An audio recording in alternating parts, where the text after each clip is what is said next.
it looks like folks have stopped coming in from the waiting room.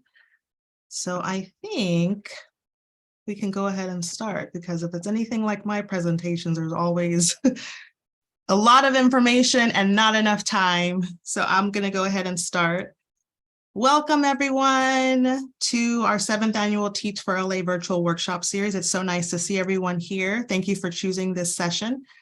I'll just briefly introduce myself, and then I will briefly introduce the illustrious presenter, Tarik Smith.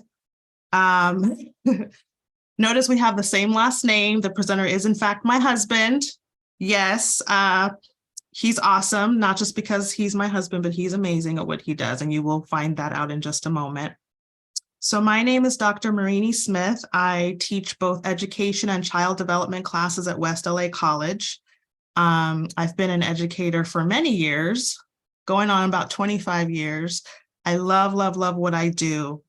And I love it so much that I married an educator too. So it's really nice to have someone in the household to bounce ideas off of, and somebody who truly understands how challenging this work can be, but also how rewarding this work can be. So Tarik Smith, our presenter, we've met about 17-ish years ago at a cognitive coaching workshop where we were serving to support secondary literacy teachers. So we were supporting middle and high school teachers throughout LAUSD. And so it was amazing work. Tarik has been doing RJ work, I would say, for about the past 7 years. And it's not easy work by any means, but it's important work. So restorative justice, if you're not familiar, it's grounded in community building and relationships. My educational philosophy is kind of corny, but it's kind of rooted in this idea that kids don't care how much you know until they know how much you care. And I say that because it's not about how many degrees you have or how much content knowledge you have, but it's about building relationships and fostering that community and helping your children feel cared for, whatever that might look like, and letting them know that they mean something, that they have value and they have worth. And when you do that, I think that the results can be extremely transformative and impactful. So you're going to learn a lot about that work today. And in child development and education, we talk a lot about the whole child. That's kind of the new approach that we've been looking at for the past several years, where it's not just focusing on a child in one aspect. It's not just cognitive and academic focus, but we want to look at everything. We want to look at social, emotional, physical, their mental health. So it's about really the whole child. And I think that is one of the reasons why restorative practices are so, so important. So without further ado, I'm going to turn it over to my husband, Tarik Smith. Go for it. It's all you, babe. Okay, well, good afternoon, everyone. I love that introduction. I never know which specific part of things will get focused on when my wife introduces me. Are you sharing the screen? Yeah, you ready? Okay, so I'm going to go ahead. I'm going to be the Vanna, and I'm going to control your PowerPoint. Okay. So while she's doing that, I'm really excited to be here with y'all. And this is work that I care about deeply. I actually hopped out of a meeting at a school that I'm supporting to do this training. And this work never gets old. It never gets any less exciting. And what Marini said in terms of this stuff being very important, that's okay, Marini. We probably weren't going to have time for that video anyway. Okay. Yeah, don't worry about it. So yeah, this is essentially an intro to restorative practices.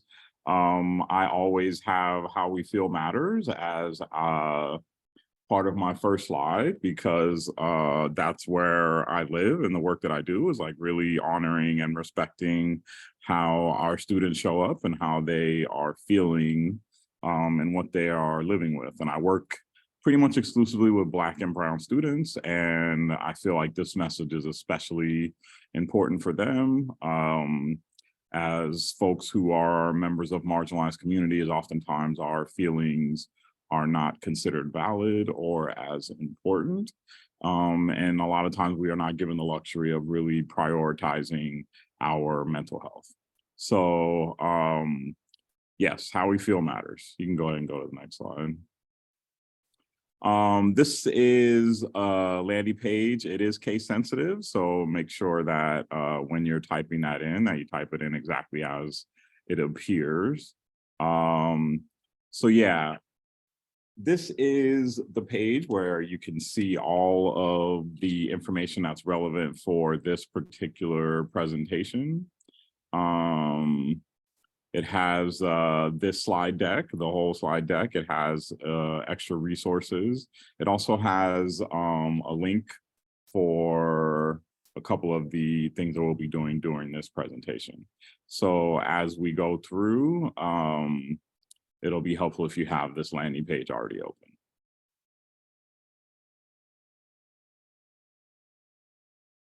Okay. I'm just going to leave it here just for a moment in case folks want to take a screenshot, or Also now somebody wants to type it into the chat. Okay. Perfect. Yeah. Thank you, Emily, the real MVP. Let's go ahead and go to the next slide. Okay. So we have it in the chat. Gotcha. Thanks. Thanks again, Emily. All right, so our objectives for today, you can see in front of you, and I hope you pay close attention to these so that you can evaluate how this presentation did in response to these objectives. So our first one is that participants will become more familiar with SEL practices. Participants will experience community building and check-in circles. Participants will develop skills for meaningful and healthy approaches to building relationships. And we will probably not have time for the last one, but if we do, you guys will actually work on making your own check-ins as well. Let's go ahead and go to the next slide. So I hope you all understand that as part of this, I'll be returning the favor and talking a little bit about my wife and her importance in my life. But I always start out my presentations by doing a little bit of talking about myself, and it may seem like I'm promoting myself, but it's really about making it clear how I show up in the work that I do, my identity, my positionality, my experiences with my own family are all extremely critical to how I show up as a person. So on the right, there's actually a picture of me snowboarding. That's actually me way up in the air. Maybe it's a good metaphor for, we can soar to any heights possible. And the other snowboarding picture is my third child. His name is Noah, and he's about to be headed to middle school. So super excited about that for his journey.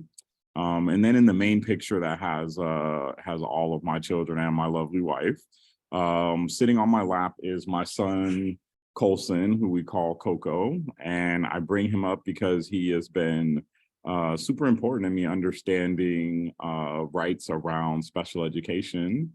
He was born with a rare genetic mutation and has a lot of health challenges and developmental challenges as a result of that. And it's kind of backwards. It's really ended up teaching me a whole lot about the special ed process, the way that special ed students are marginalized, a lot of the legal issues around that. And I work with a lot of students who are labeled special ed, and if we're being real, we know that we all have difficulties with certain aspects of our learning process, and raising him has really helped me be a lot more empathetic, understanding, and just skillful in dealing with neurodivergent students. And then behind me, of course, is my lovely wife. And like she said, she's not kidding. We definitely are sounding boards for each other and really help each other be better educators. So thank you again for that, Marini. And then next to my wife is my oldest son, Ren, who is now 24, my goodness, and will be 25 soon. So the thing about him is he is trans. And again, my children have really helped me learn how to be better and show up better in my education. I have to be honest, things around LGBTQ plus identities are things that I've never really had to personally confront or deal with. And so I can be honest and say that before working with my son through all of his challenges, it was maybe a little bit more of a blind spot for me. And so I'm really proud of the work that I've put in and that I plan to continue to put in terms of showing up better for our students who are grappling with LGBTQ issues in terms of how they are treated in school and in our society. And so he's been really helpful for that. And then the last child there, who's also not a child anymore, is my daughter, Adia, who is in her second year of college and all the way across the country in Vermont. I really miss her, miss a lot of miss my oldest two. They're both out of the state right now. So yeah, they really impact the way that I show up at schools, and I'm super proud and happy to somehow have 4 kids and have it be working out really well with all of them. You can go ahead and go to the next slide. So I want to take some time to check in. Like I said, how we feel matters. If you get to know me for any stretch of time, you know that I love GIFs, I guess is the proper way to say it. The proper way to say it. I feel like every time I say it that way, it still sounds wrong. But what I would like all of us to do is think about which number most represents how you are feeling today. And what you're going to do is put that number in the chat. And if you could just put a short phrase or sentence that explains why you are feeling that way. Okay, so let's go ahead and think about that for a second, and then we can start dropping that in the chat.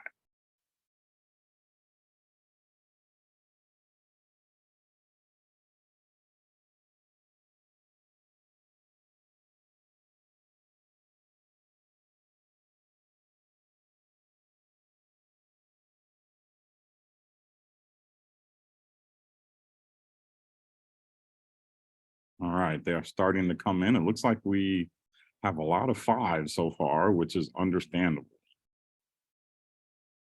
Working, school, parenting, there are lots of ways.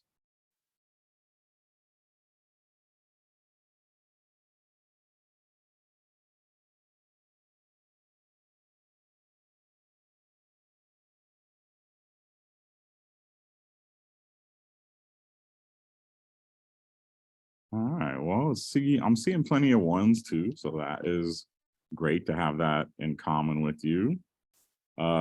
Seeing some 4s, people being at peace with themselves. I'm always curious about people who choose number 3, since she seems to be experiencing several emotions at the same time. So that always kind of cracked me up. All right, so in the interest of time, I'm going to keep us moving. Let's go ahead and go to the next slide.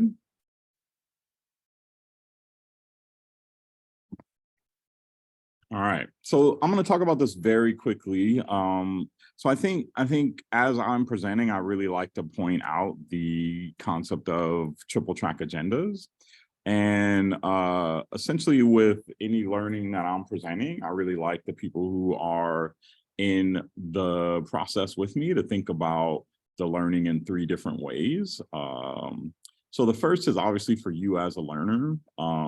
What are the things that apply directly to you in your learning experience? And then the second thing is other times when you are working with adults, when you are leading or presenting, how can these strategies, habits of mind, or ideas help to be implemented when you're presenting? And then, of course, when we are working with our students, how can we use these strategies or approaches to help give our students more meaningful experiences.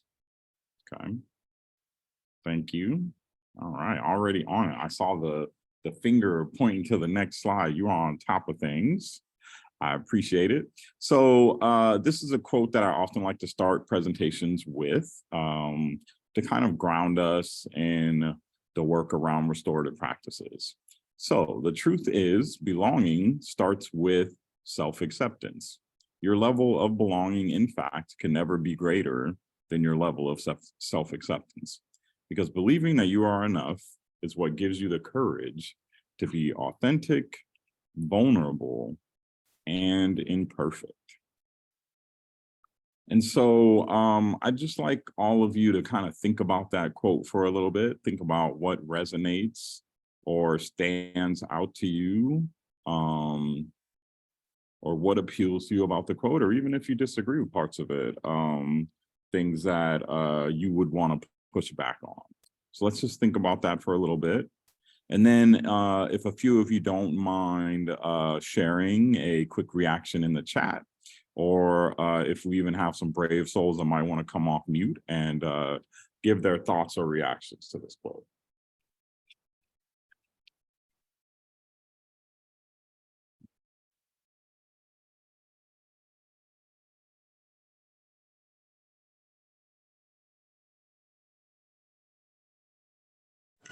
Hello.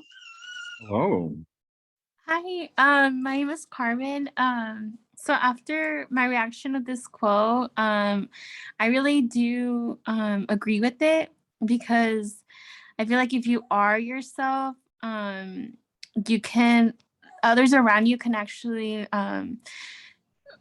grab from that and really accept that they don't have to put a fake front, that it is okay to let yourself be with no judgment. And sorry.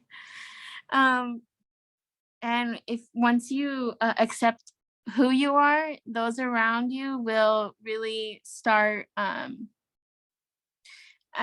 sorry, I'm turning red over here. You are doing amazing. So I cannot accept your apology or your sorry, because you're killing it.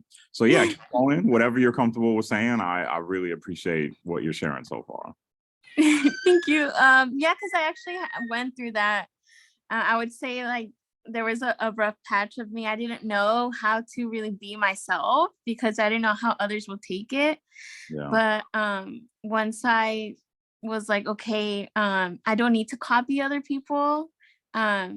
If I find myself, then others are gonna be like, okay, like this is who she really is, and I'm okay with it. Yeah, that is so well said. And you know, this is what I love about the work that I do, is that a lot of times I just get to shut up and listen to the amazing things that my students have to say. And I mean, maybe you are not technically my student, but I feel like in this particular instance, I'm definitely learning from you as well. And look at all the beautiful things that are being said in the chat, even the simplicity of "you are enough." And what you said about just kind of like leaning into who you are and accepting that, right? I'm pretty recently 50 years old, and you know, I pretty recently have been figuring this out for myself, you know, and just really accepting that I can be vulnerable, authentic, imperfect, and that it's actually such a relief, you know, to be able to be that way. We could definitely lean a lot more into this quote, but let me just read a couple of the other responses in the chat here. From We have two hands up too, Luis and Antoinette. Oh, okay. I'm not seeing that. Sorry. So we'll get those responses in a second. Let me read these ones from the chat, and then we'll get those other responses. Thank you for helping me with that. So the beginning is beautiful and such a powerful message, because self-acceptance is so hard for so many people, and knowing that you are enough can really impact someone's mental health. Wow. All right. This is going to be a great presentation with students in here on this level. I am the measure of my worth, and I am worthy. I love that. Just be yourself. There is no one better.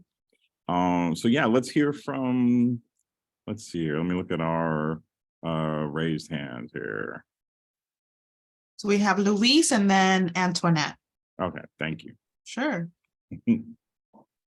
Okay, yeah. So it just really resonated with me, the quote, because like I honestly didn't feel like I was I felt like I didn't belong in high school just Mm, because of like my experience with teachers. Like it's crazy to even think about this, but I remember I was made fun of for like what I wore.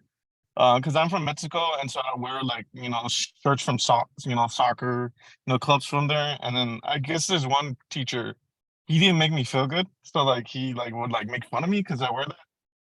And so I just remember that, and I just like, man, I don't feel like I belong. Like it didn't make me feel good about studying and all that stuff. But I realized once I overcame that, throughout college and all that stuff, like I was like, you know what, it's okay to be me.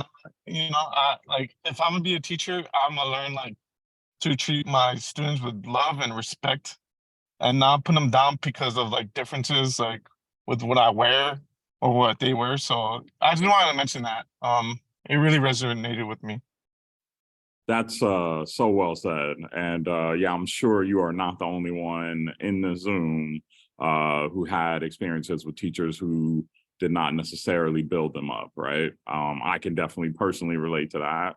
And I think that's actually a big part of why I got into education. So I'm excited at the possibility of you stepping into this career as well. Let's hear the one other hand that was raised, and then we'll move on.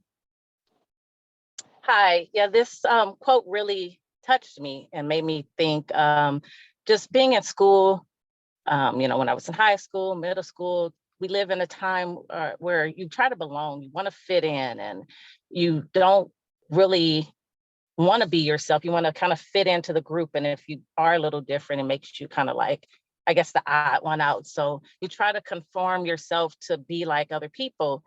And that's when you start kind of holding in a lot of like resentment for yourself. And I just remember going through that.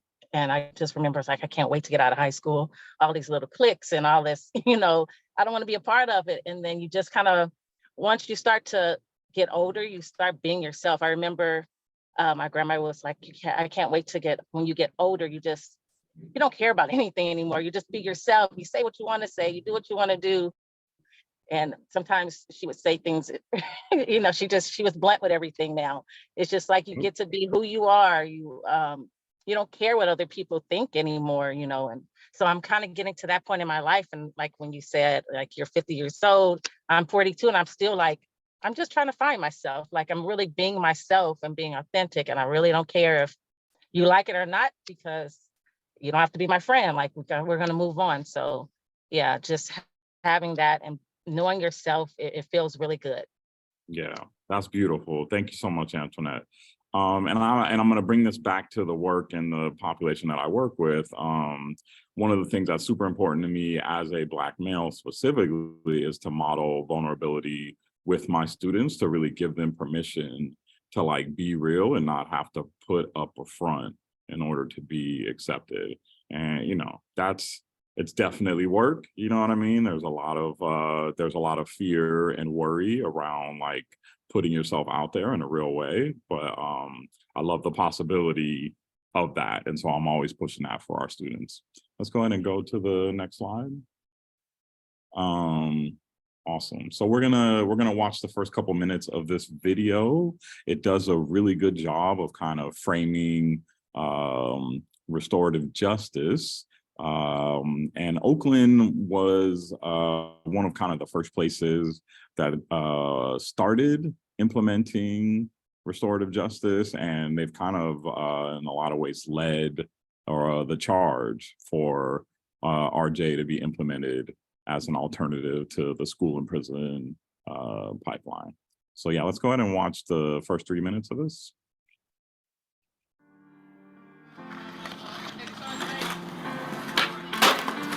They come in, they're giggling, they're laughing.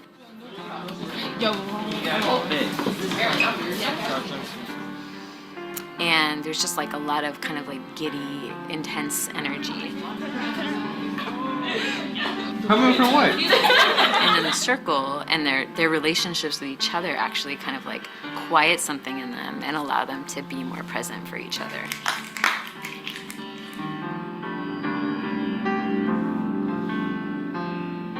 When we do circles here, before we do the circles, we sit down and like plan the opening ceremony.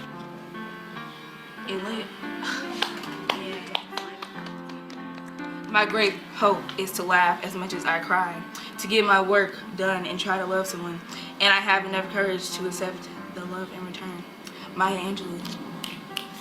And in high school especially, like, we don't have enough, connections with each other sometimes, everybody just all focused on the work and, stress at home and stuff like that. And circles create a space where people could talk about their feelings, about how they're doing home life. Now we will review our class values. The first one was being open. The other one is respect. We share our values to respect each other and stuff like that, because we all are still humans and people get sensitive sometimes. So we're trying to make sure that everybody feels comfortable and doesn't get their feelings hurt. Okay, now we will share an object that relates to hope. I have my I Heart Being Black bracelet because I hope that everybody is proud of who they are. I got this play to win thing from my boyfriend, and we exchange bands all the time. And this brings hope because it just keeps me going. My mom made this necklace for me, and it represents hope because she never had time to do anything for herself. They're being asked to be vulnerable to a group of people, which is kind of like antithetical to what it's like to be a teenager, which is what's the best way to hide right now. So the first thing that I do is I share as deeply as I possibly can. I feel like if I can share deeply and from my heart and listen really attentively to other students, they're looking at me to see how I'm behaving. I have you guys give me a lot of hope and stuff like that. Our advisory is like a family. I've been through police brutality, tragedies and stuff like that. And instead of me being depressed about life, I know I can come in and talk to my community. They understand. And most of the time, if it's something I'm going through, they've probably already been through it before.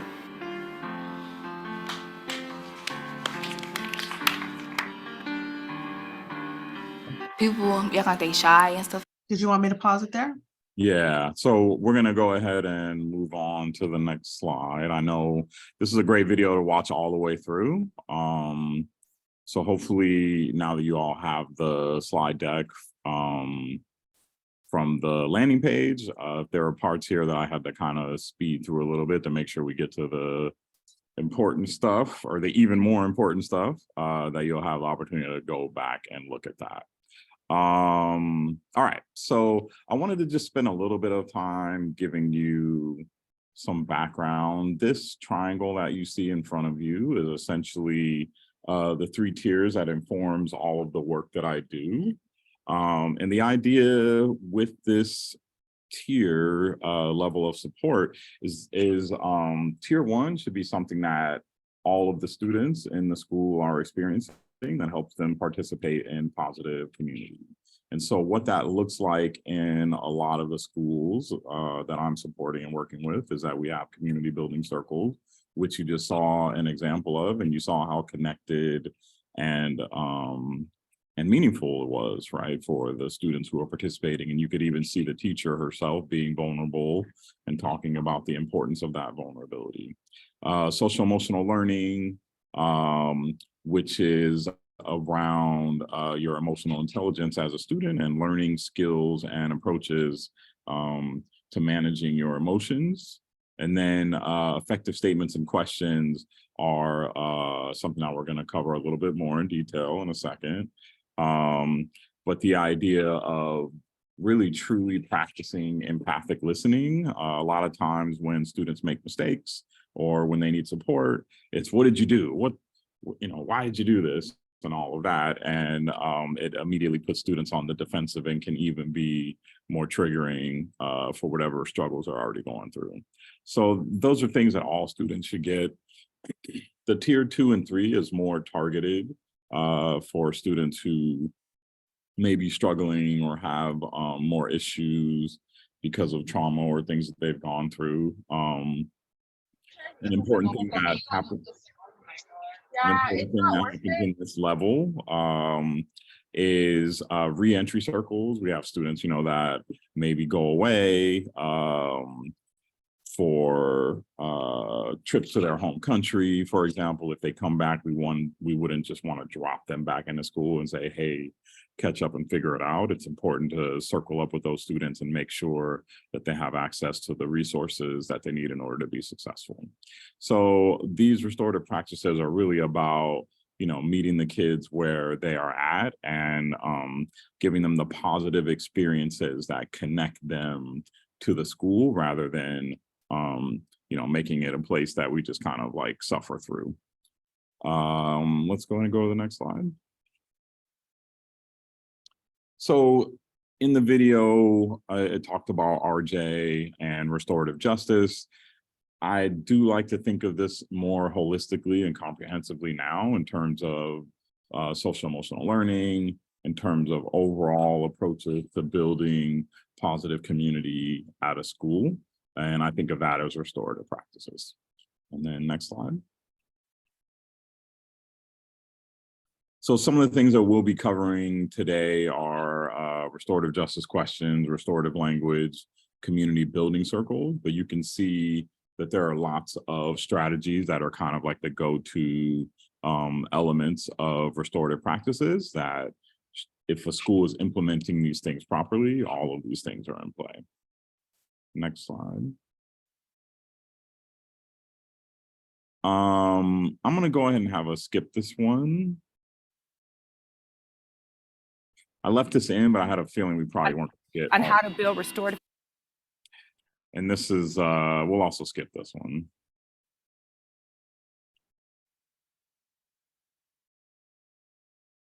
So let's take some. Did I go back too far? Is that good? No, that's perfect. That's perfect. Let's take some time actually now to kind of process. You covered a lot of information pretty quickly. What I want to do, and let me just kind of summarize what we're going to do for the rest of this meeting. It's always already been amazing to hear some of the participants and the really thoughtful things they say. We're going to actually do an RJ circle or kind of an abbreviated Zoom version of that. So in a little bit of time, all of you will have the opportunity to share. It will be supportive and positive, I promise. Nobody's going to have to get too far out of their comfort zone.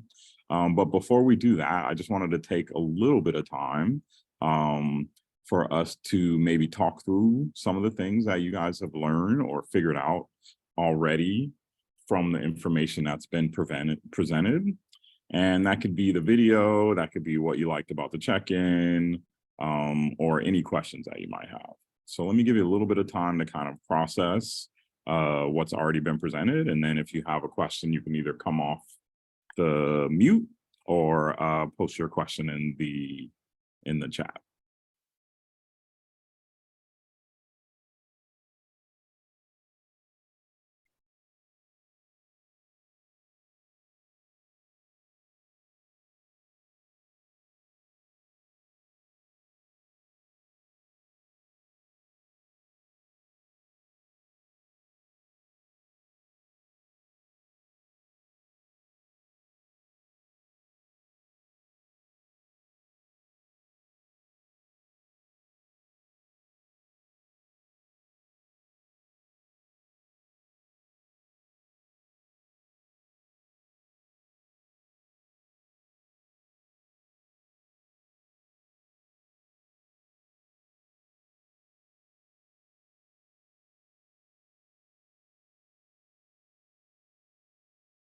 Okay, so let's do this. Let's go ahead and move forward. I have a feeling that many of us will have more things to process after this. So this is a questionnaire around how restorative you are. So you can type in this bit.ly or in the landing page. It's also available. And then thank you, Emily. You are on point with the links. I really appreciate it. You can also click on this link as well. And I did see one response in the chat. It went to me as a direct message, but I think it's okay to share. I learned that circles can be a very helpful and comforting thing for many students since they have others they can talk to about their struggles. Awesome. Yeah, that's really thoughtful. and accurate. Yeah, I think the possibilities of building community, which we'll see in a little bit. So let's go ahead and take the next 5 minutes to fill in our How Restorative Am I questionnaire. And Marini, if you don't mind clicking on the link to just kind of show them what it looks like while they're working on it. Sure. I'm just gonna do a new share. Give me one moment.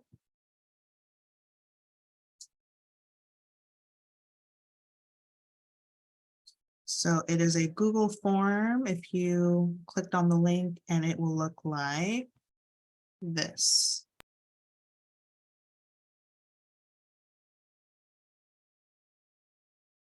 All right.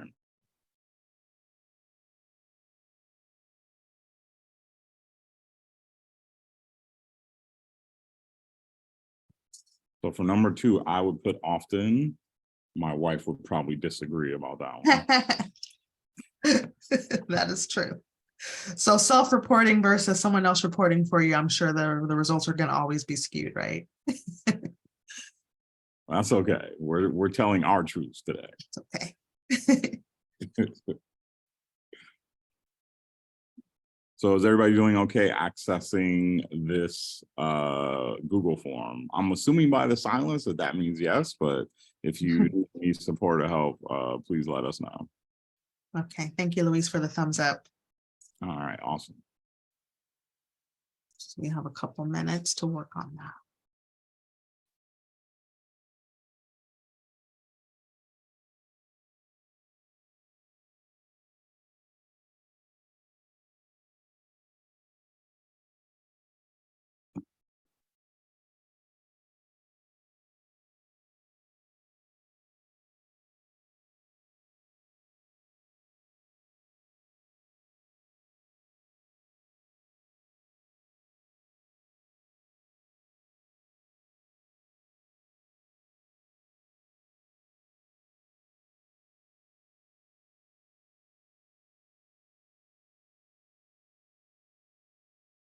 Okay, I'm gonna give it one more minute and then we'll talk about whatever parts of this stand out to you that you were able to finish.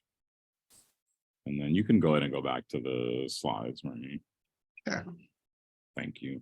Mhm. Dr.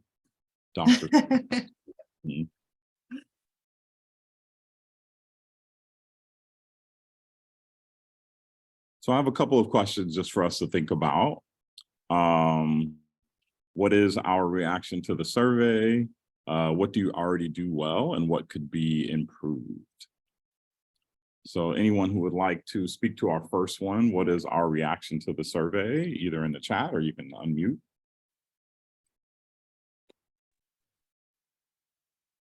I have a question. Are you talking about the survey we just did? Exactly. Yeah, the How Restorative Am I survey. Thank you for clarifying. I always appreciate that. It was thought-provoking, for one. I wasn't expecting it to make me think. I was expecting to just like, like most surveys, just click, click, click and be done. Yeah. Yeah. But I had to stop and think about my answers. And as I was going through, most of my answers were often. But then I had to stop and think, is that really true? But it is, it's true. Now, where can I improve? I would like for most of my answers not to be often, but always. Right.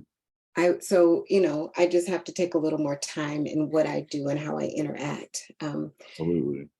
Absolutely. It's going to take some work because sometimes I just get tired of people. And because I'm not actually an educator yet, I'm getting ready to start my first job as an educator. I had to apply it to my work as a nurse since I precept. That's still an educator because I'm educating these new nurses on, what's expected of them. So I applied it to that. But, sometimes they really do. They get on my nerves and I'm like, ugh. So I kind of check out on them a little bit.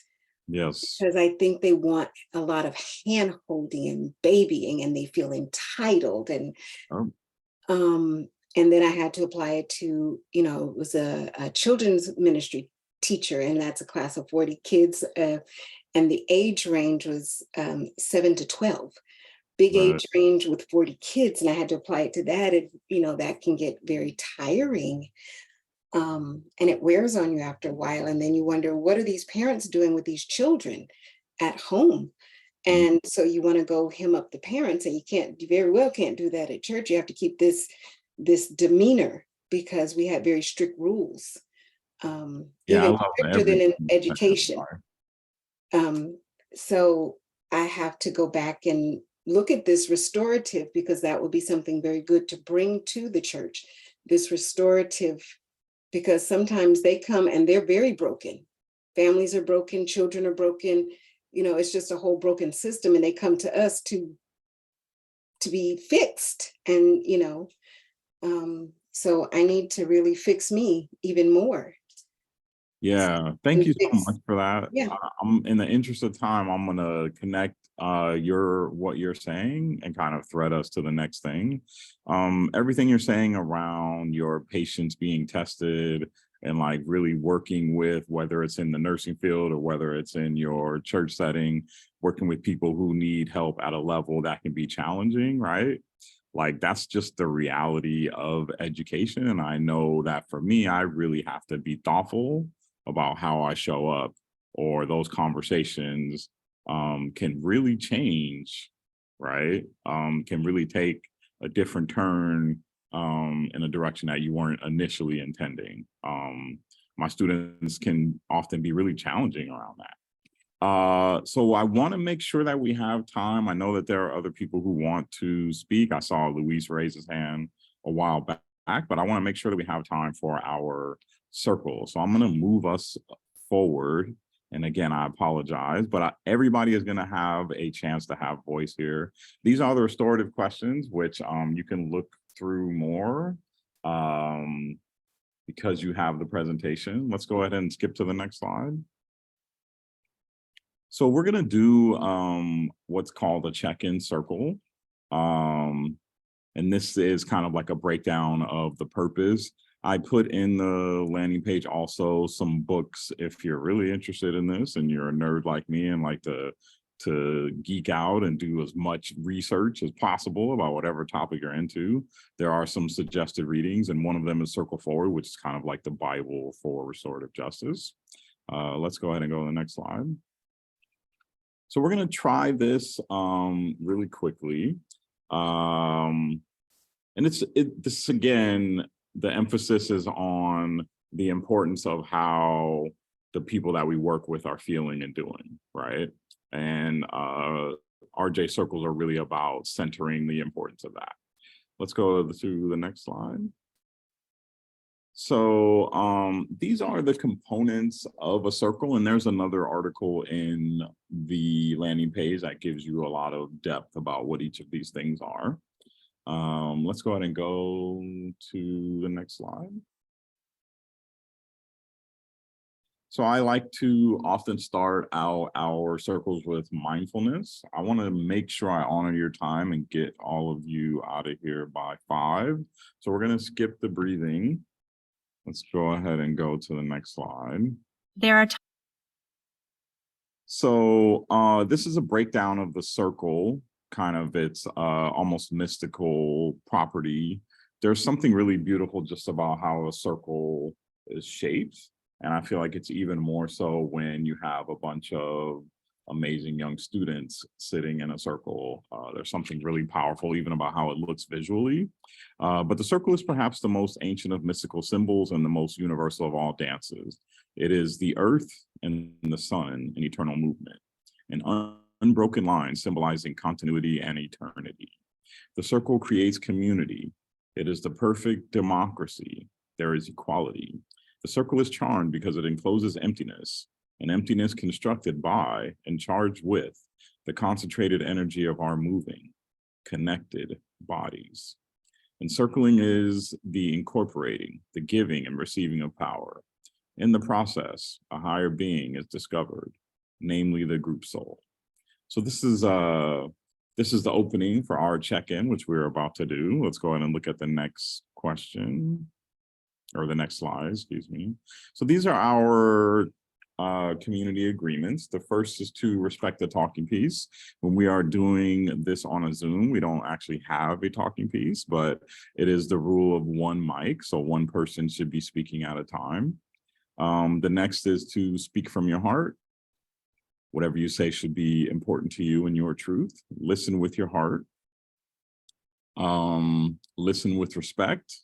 So whatever others are saying, you're listening with care and respect, and you are speaking with respect. Whatever you say should be respectful of others that are in the circle. We want to make sure that to whatever extent possible, we remain in the circle. We want to make sure that we honor privacy. So whatever's said in here should stay here, and that we bring our best selves. That's the idea, that we all have meaningful things to contribute. And that we want to bring those things forward to the circle. And then lastly, especially because we are going to be doing this in a compressed amount of time, we want to say just enough. Okay.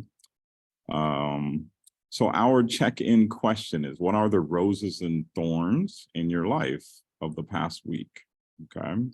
So what I'm going to have everybody do, and if you could drop that in the chat also, that would be wonderful. Our link dropper, if you could switch to this quote here, so I will have it. Thank you. I love that emoji, Sylvia. So again, what are the roses and thorns in your life the past week? So when we think of the roses, those are the things that are positive, that give us hope and inspiration. And the thorns are the things that, you know, maybe are challenges or things that we're working through. Okay.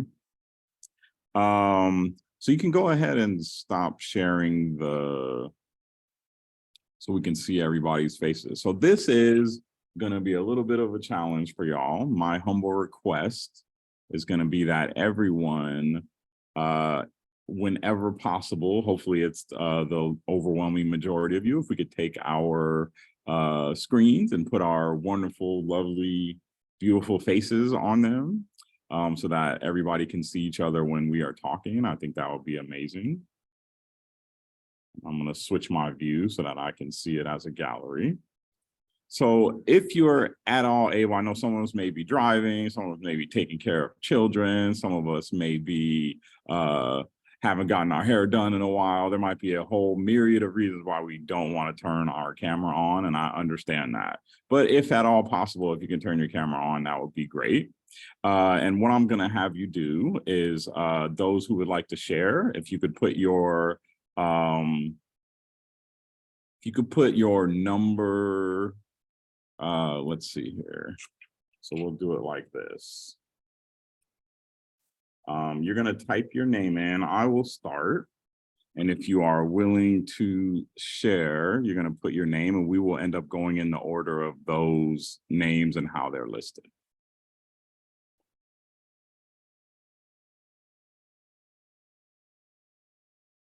Thank you, Carmen. Thank you, Marini.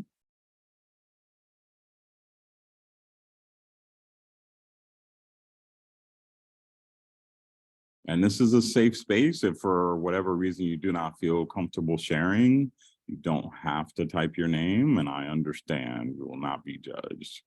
So if we were doing this actually in person, you do have the opportunity to pass the talking piece if you're not comfortable sharing.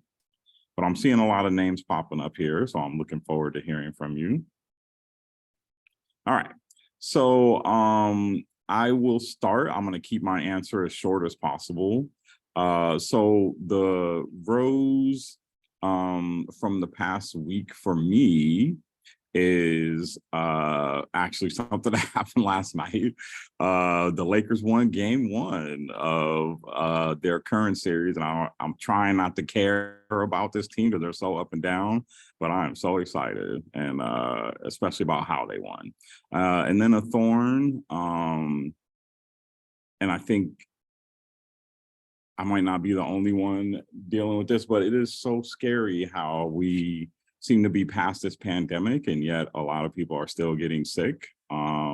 I've recently had COVID, and it was a really scary experience because a lot of my family got it as well with me. I was especially worried about our young guy. So yeah, that's a thorn. Fortunately, he was fine and he's doing well, so I'm really happy about that. So yeah, roses and thorns. So I'm gonna turn it over to Carmen. And when you finish yours, you just turn it over to the next person that's after you. Okay. I'm sorry, can you repeat what the rose was again? Like the So significance? it's what's positive. It's what's positive in your life, or what brings you hope, or the things that bring you joy. Okay, thank you. The rose for me would be that I had my 6-month-old child, and everything went good. It was super healthy. He's a big boy, but I'm super happy that I went through that process. A thorn is that I'm still trying to deal with the postpartum depression and trying to get back to myself.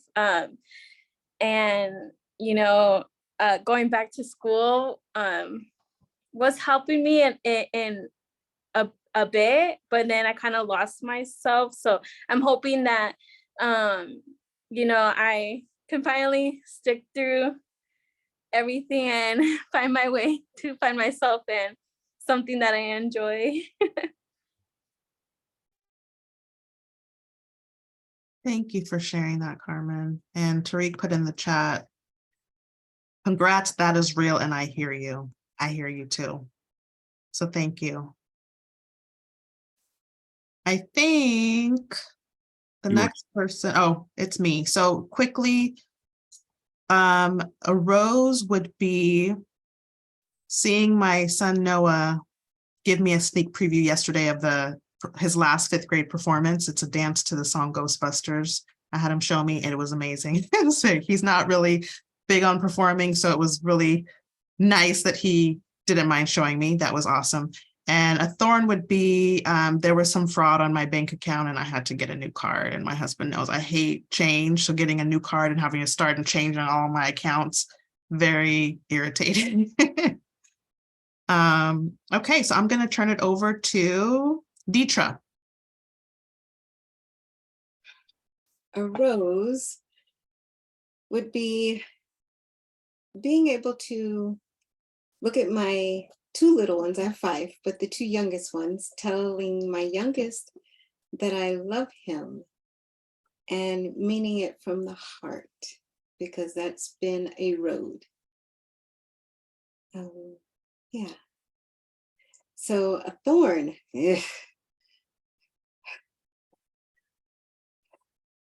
Having some delays in opening my business. Thank you for sharing, Deetra. And now I'll turn it over to Erica. Hello, everyone. This week, the rose that I've got was that I met with the counselor at the school at West LA, and I'm a little closer than I thought to getting my AA.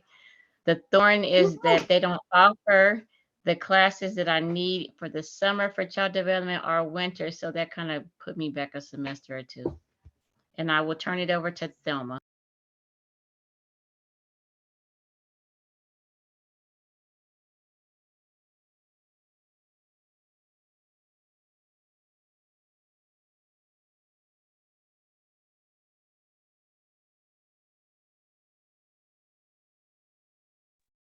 Have you considered checking if other schools offer online so that you can stay on track? Yes, but my the counselor that I met with, she said she recommended I didn't do that, so I wouldn't have to petition to get the school get the credits transferred over. Oh, no fun.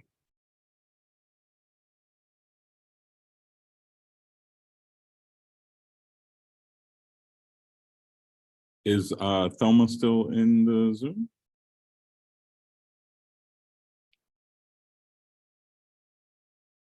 No. Okay, thank you. Why don't we go ahead and go to Angela then?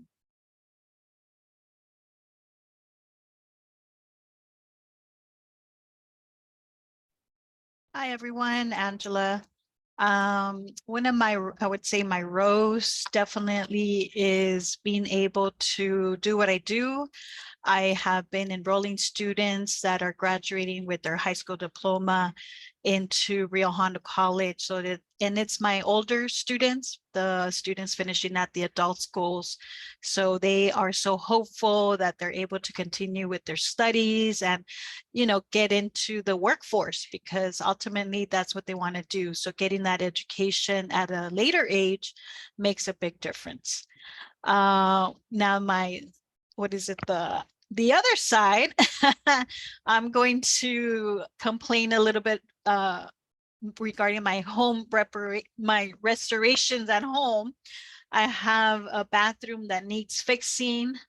I've been asking my husband to help me out with that, but I think I'm gonna just have to hire someone to take care of some fixing in the home. So I'm tired of waiting. Thank you, everyone. I'm not sure Hey, who's Angela. next. I feel like Thank my wife can relate to the. Yeah, I'm like, I feel you on that. Let's keep it moving. Maryland. Yeah, so can you guys hear me? Yes. Okay, so I work at the Child Development Center at ELAC. I'm a student teacher's aide, and I think it was today when the little ones gave me a picture, and it was me, and it had purple hair, and I have purple hair, so I thought that was so amazing that they could recognize who I was. Like, it was the best thing ever. And like one student did it and then the other did it. It was a train reaction and it was amazing. That was probably my rose of the week. And the thorn would probably have to be that I actually haven't had anything bad, negative happening this week. And I'm very hopeful it's not gonna happen. But yeah, that's probably where I'm gonna leave it at. Thank you. Let's go ahead and go over to Christina.